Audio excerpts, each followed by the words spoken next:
The following video was sponsored by the Greek American Heritage Society of Philadelphia, preserving and promoting our community's history.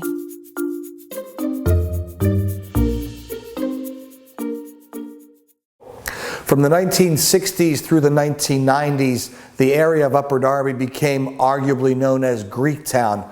More than a generation of Greeks had moved from West Philadelphia into this area. Alex Kitroff of Haverford College claims that a census that was given during those years identified 1 in 7 Greeks here in Upper Darby were part of Greektown. We have one of those gentlemen here, part of the community. His name is Billy Phillips. Billy, your original name in Greek is Vasili Philippou. That's right. Welcome to Cosmos Philly. Well, let's talk about first your family background. Give me a little idea about your parents, where they were from, and how they got here. You're a second generation Greek American. That's correct. Yeah, both of my parents are from New York City. My father was from Hell's Kitchen. My mother was from the Bronx. They moved down here when my mother's oldest sister was married, and she married a fellow who started a business here in Philadelphia, and he brought the whole family down here. So they came down here and they stayed. And they settled in West Philadelphia on Walnut Street, 6100 block of Walnut. I'm going to take us a step further back. Your parents, on both sides of your family, they were born in New York, but what are their ancestral roots? Where do they come from? My father's family is from a town in Greece called Mouzaki, which is southwest of Trikala. My mother's family, my mother's mother, my maternal grandmother, is from Pontus. And they left Turkey due to the persecution from the Turks and came here to the United States. I remember correctly, you said that they were from Trabzon, yes, historically known as Trapezunda. That's correct. How is your Pondian? Not that good. Actually, my grandmother was from there, but my grandfather, who she married, was actually from Epirus, and he migrated to Turkey to find work. And they settled in Çanakkale, which is on the Dardanelles Peninsula. Right. Yeah. So there was a move. They came to New York, the grandparents, and then eventually they came down here into the Philadelphia area. Tell us about West Philadelphia and where you were born. I was born in Misericordia Hospital, 55th and Cedar.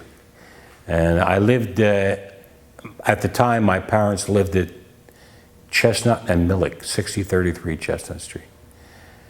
We were, I was very young when I moved out of there, 2 years old, but I remember the community from going to church at 59th and Larchwood. Now you're talking about the St. Demetrios community. That's correct. Yes, and there was many Greeks in that area at the time. 60th Street was a lot of Greeks, Greek businesses, Greek people. And then they started migrating out to the suburbs, you know, in the early 50s.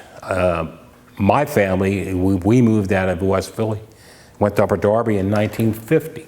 Wow, that's before Upper Darby was altered physically. It's a very contemporary school now, but historically it was there. Tell me a little bit more about St. Demetrios on the other side of in West Philly. St. Demetrios was a great church. It was a former Methodist church, and and to my knowledge, it was very old. It was been there for a long time, and before the Greeks took it over. And it had a little backyard there where we used to play, and it had a nice banquet hall downstairs where there was a lot of weddings and a lot of dances and so forth. You know, it was nice. It was very. Our community there was very closed, and of course, we were white, and the neighborhood was transitional. It was turning black, and we stood out a lot, you know, and that's what prompted the move to Upper Darby on Pell Lane. There's a specific point I'd like to ask you about. That church is historically known for another organization that was started there, the Boy Scouts of America Troop Number 302, yes, which is historically the first Greek American Boy Scout troop started in the Delaware Valley area. Very well known also through the 70s and 80s. I was a member of that troop. You were part of that original church Boy Scout troop. Correct. Do you remember that troop? I remember it distinctly. I even have a picture of it. So yeah, I remember. It wasn't that many members, to be honest with you. There was maybe 10, if that, that were active. And we were all from a Greek community. In fact, most of us lived out here in the suburbs. There was only two brothers that I remember that still lived here in West Philadelphia. The Jerry Carrish brothers, Stevie and Jimmy. Okay. They lived on Washington Avenue. But most of the members in the old 302 lived out here in the suburbs in Upper Darby. Now, you were growing up as a second-generation Greek American. Did your family speak Greek? And of course, there's that other thing we wanted to mention, that Greek families lived together a little bit more traditionally instead of what they do today. We all kind of go our own way. My maternal grandmother lived with me. She didn't speak any English. She only spoke Greek, so I had to communicate with her in Greek. So I spoke to her in Greek, and she taught me how to read it and write it. She was very intelligent for her time. She was educated, and she taught me how to speak Greek. She didn't speak any English, and she was a hell of a woman. She was a really nice lady. Well, tell us about your parents too. What did they do for a living? They didn't speak they were Americanized, my parents. They were very Americanized. Yeah, they didn't speak Greek too much. They spoke it. I mean, they spoke it very well, but not to me. They didn't speak it to me. They spoke English to me. But my father was a machinist at Westinghouse.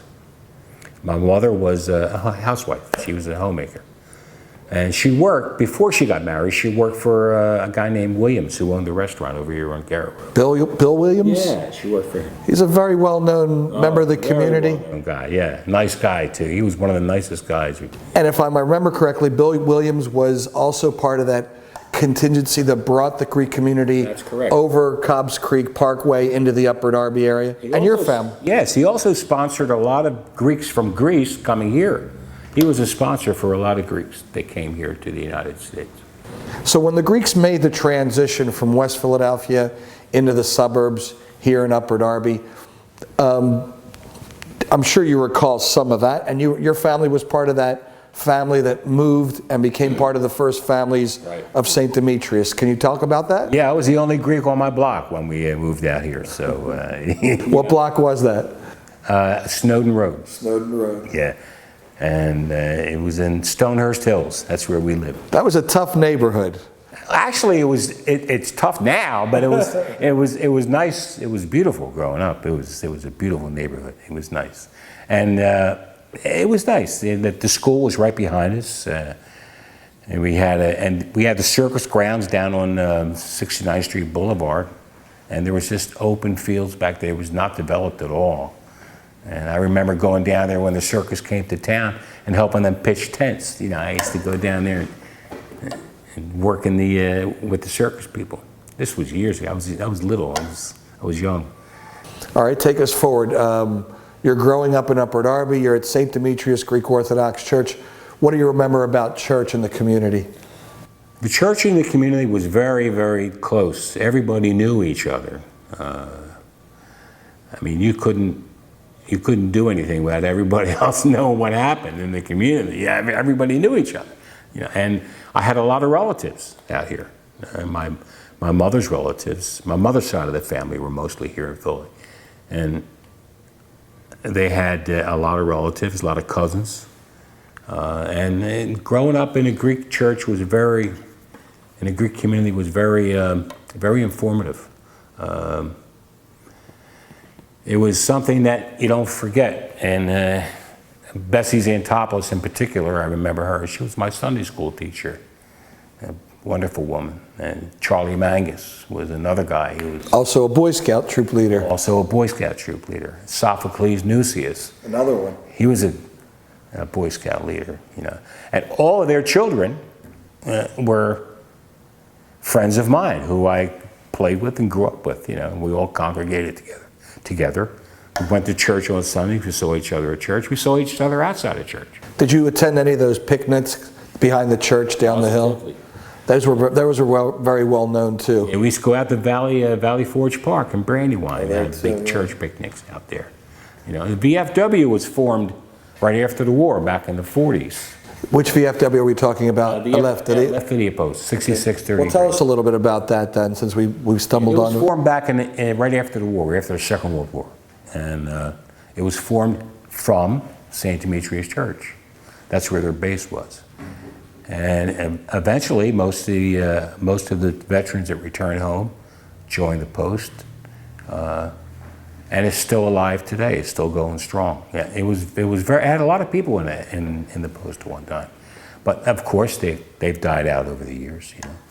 So tell us about the VFW post again. How you were involved there and its history. Well, originally my father was a member. He was a member of the VFW post.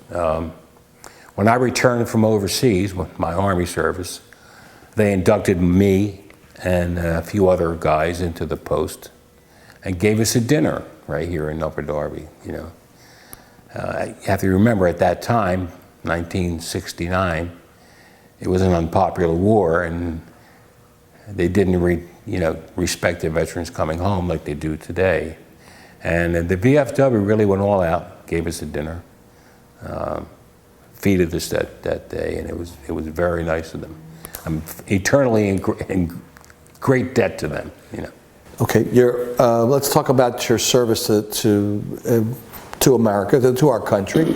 You're a decorated Vietnam veteran. Where did you serve? Did you join, or were you drafted?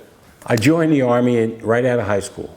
I graduated in June 1966 from Upper Darby High School. What was the impulse to join right away? I just wanted to get it over with, I guess, you know. And I joined in September of '66. In fact, I didn't even tell my parents. I joined up. Went down to 30th Street Station. I was due to go to South Carolina, and I called my mom and dad from there. Said, "Listen, I joined the Army. I'm leaving now." You know, my father understood, you know, but my mother was a little upset. Yeah. And they came down to the station, saw me off. So I went down to South Carolina for induction, Fort Jackson. From there, I went to Fort Gordon, Georgia, for basic training. From Fort Gordon, Georgia, I went to Fort Polk, Louisiana, for advanced infantry training. I've heard of Fort Polk. Okay. The place was a hellhole, you know. It's just. From there, I went to Fort Benning to jump school. I was a parachutist, and I spent 4 weeks there. And then from there, I went to Florida for Pathfinder school. So how long did you spend training? I spent a lot of time in training before I went overseas, and I had spent time at Fort Rucker, Alabama, an Air Force base in Florida near Panama City, and then eventually I went overseas. I went overseas in August of 1968 to Vietnam. Specific city, location? I was in Da Nang. Da Nang, okay. Yeah, it was at Marble Mountain Air Facility. I was a door gunner on a helicopter. And there was a big facility right there. It was mostly Marines, but we had a small Army contingent on the base there. In fact, my company was the farthest north, at that time, Army helicopter unit in Vietnam. We were the 282nd Assault Helicopter Company. Our radio call sign was the Black Hats. That's what our call sign was. How long were you stationed there? I was stationed there until I got wounded. I got wounded in August of '69, and I was transferred out. Went to Japan to recuperate a little bit, and then I came home. What kind of wound did you sustain? I had mostly bullet fragments and shrapnel wounds all up and down my left side of my body, my neck, my face, you know, stuff like that. I was shot down 3 times over there. You know, we were shot down 3 times, and the third time was pretty bad because when we crashed, we lost a couple crew members, and there was a lot of damage to the ship. So, and eventually I made it home, and it was an experience. How did it change you? It changed me a lot. It changed me a lot.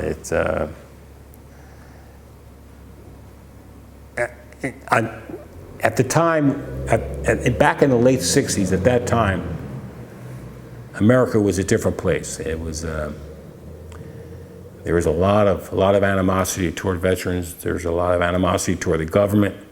And in fact, I didn't even tell anybody I was over there. I went to school when I came home, went to LaSalle College, and I didn't even tell anybody I was a veteran. That's how bad it was, because you're ridiculed and everything else. It was a tough time for veterans back then. It was. And then the VFW, like I said, and had this dinner for myself and Steve Bocas, who was also a veteran. He was in the Marine Corps over there. So same time. Yeah, they welcomed us home. And in fact, me and Steve, we met each other over there a few times, you know. And it was a tough time, and America was going through a lot of changes then. So where did you settle back into now? How old were you, and where did you settle? I was 21 when I came. 21. So you had already high school, served your country, came back. We're getting ready to go to school, and I went to school at LaSalle College. I went there for 2 years. Right after you got back? After I got back, I majored in political science, and then I just dropped out. It just wasn't for me. I had to work. I had to start working for a living. I went to work. Were you carrying any repercussions of the war during those first couple of years? I was. I remember a few instances where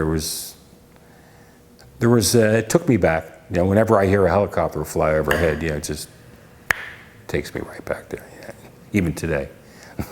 And now that you're part of this organization, the Eleftheria chapter, once or twice a year, maybe more, you folks get together to remember those that have passed on. What's it like for you attending those events? What do you think about? It's sobering. It's most of the guys that they are buried there, I knew them all they were most of my father's friends, and they were all members of the VFW, and it's a sobering experience, and it's a humble experience, because you remember those guys, and you remember them. I remember them all growing up, and they were great guys. You never put them in the context of being veterans and serving in the war, because that was after I came. It was after I came afterward they did all that. So what did you do to take yourself forward after you came back? What was it? Just time that healed the wounds, or time heals the wounds? But listen, I left Vietnam, but Vietnam never left me. It's still here. It's always in my mind. Always. It's never going to leave me, and I reconciled that. Any veteran will tell you the same thing. And I very rarely speak to people about Vietnam who have not been there or who do not know this experience, because it's hard to explain. The only time I really speak about it is to other veterans who have been there and experienced basically the same things that I did over there. So it's a tough experience, and you'll find that with a lot of other veterans too. Let's move on to your early 20s. You're back. It's been a couple of years. You've attended LaSalle. What happens next? Well, I went to work for Children's Hospital when it was at 18th and Bainbridge, and I did some financial counseling there. What I did was I arranged for people. It was a children's hospital, and people brought their children there for treatment. And when they couldn't afford the payments, or couldn't afford the expenses there, I arranged for them to have grants, stuff like that, so they could make it easy on themselves to pay their expenses. I did that for a while. I met my wife there. My wife was the buyer for the hospital, and I met my wife there. This is 70. This was 70, 71, 72, yeah. Now, were you still living here in the Greek I was community? still living in Upper Darby, yeah. Okay. I'm still living on at 540 Snowden Road. I was still living there, and I commuted every day to Children's Hospital. And my wife and I met, and we got married in 1973, and she shanghaied me down to South Philly. So. Shanghai, Yeah. well-placed word. All right, so now you became part of the South Philly community. How did you feel about leaving Upper Darby? Did it bother you at all? Did you feel It did bother me attached? because I wasn't exposed to the Greek community in South Philadelphia, Right. As I was in Upper Darby. I mean, there's very few Greeks in South Philadelphia. There's mostly Italians, And the only Greek experience I had was when I went to church. I would see my old friends and all from church, And I saw nobody in South Philadelphia who was of Greek descent. Very, very few, And it was different. I became an Italian down there. I ate Italian food. Did your friendships change as well? Not really. No. And in fact, my wife assimilated into the Greek community very, very well, and she's more Greek than I am at times. Do you guys try and keep some of the traditions alive? Maybe Easter? Oh yes, very much so. And my mother kept all of that alive. She had all her family and my wife's family there on Easter occasions, Christmas occasions, with the red eggs and around Easter time with the red eggs and everything else. And she kept that alive every year. Now your family's also, there's a very famous member in your family, a famous musician from another era, the Rebetiko area. His name was Zervas. That was his stage name, Zervas. Tell us about this famous figure in Greek music. His name was Athanasios Philippou. He was my grandfather's, my father's father. He came here in the early 1900s with his brother John, but they didn't let his brother John in the country. They sent him back to Greece for some reason or another. I never found out why. And he settled in New Hampshire, actually, where he met my grandmother who worked in the mills up there. And his family in Greece were blacksmiths, but they did music on the side. They played in the clubs in Greece. All his family members were musicians. So when he came here, he picked up that musician, and he used to travel to all the Greek clubs in the Greek community up and down the East Coast and play. He played his violin with his left hand. I mean, most people play like this. He played like this. And it's funny because I'll tell you something real quick. It's funny because when I got on the police department, I'm right-handed, but I shoot with my left hand. So. Oh, no kidding. So a little DNA moved its way into you. Wow. Yeah. But he was a great guy. He had an established following. My mom and dad followed him all over. And well, there are newspaper articles about him. Yeah. He has his own recordings. Yeah. I have his records. I have his records at home. And you knew the man. Yeah, he used to he lived in New York, in Astoria. That's where he lived. And when we would go up there to visit him, I remember he worked at night, so he slept during the day. And when he woke up, I could hear music coming from the bedroom because he would practice all day on his violin before he went to work that night. He would practice all day, and all you'd hear was violin music in the apartment. What kind of character was he? He was a quiet guy. He didn't say too much. Very, very, very sparse with his words, And he had a good sense of humor because he loved his grandchildren, me in particular, and my other cousins who lived there in the same apartment house with him. But he was a good guy, and I remember him like it was yesterday. He was a good guy. He died young. He died in his 60s. Did he ever try and teach you to play, or did any of that music rub off? Not to me.